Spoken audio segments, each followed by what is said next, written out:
तू गोसाली गोरी एगो काली, तू गोसाली गोरी एगो काली। शिव नारायण रह ना सकूंगा उससे दूर मैं, तू गोसाली गोरी एगो काली। अरे रे मेरी दू गोसाली, एगो है गोरी एगो काली। अरे रे मेरी दू गोसाली, एगो है गोरी एगो काली। रह ना सकूंगा उससे दूर मैं, रात में सोऊं तो गोरी जगाती है, दिन में सोऊं तो काली जगाती है।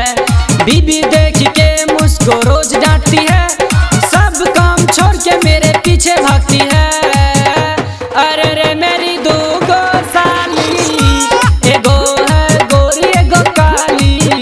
रह ना सकूंगा उससे दूर मैं, दूर मैं, दूर मैं। तू गोसाली शिव नारायण शिव नारायण तू गोसाली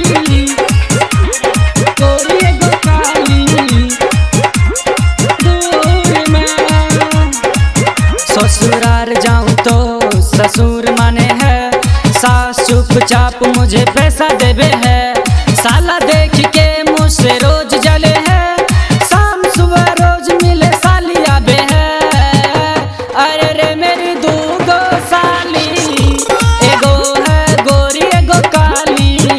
रह ना सकूंगा उससे दूर मैं, तू गोसाली गोरी एगो काली।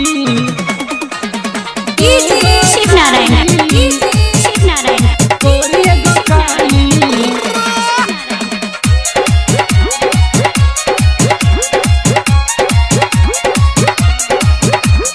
गोलू उदय तुझसे ये बोले है, साली के साथ बड़ा मजा आवे है। साली को ना देखूं तो मन न लगे है, शाम सुबह रोज साली साली भूखे है। अरे रे मेरी दू गोसाली, एगो है गोरी एगो काली। रह ना सकूंगा उससे दूर मैं। अरे रे मेरी दू गोसाली, एगो है गोरी एगो काली। रह ना सकूंगा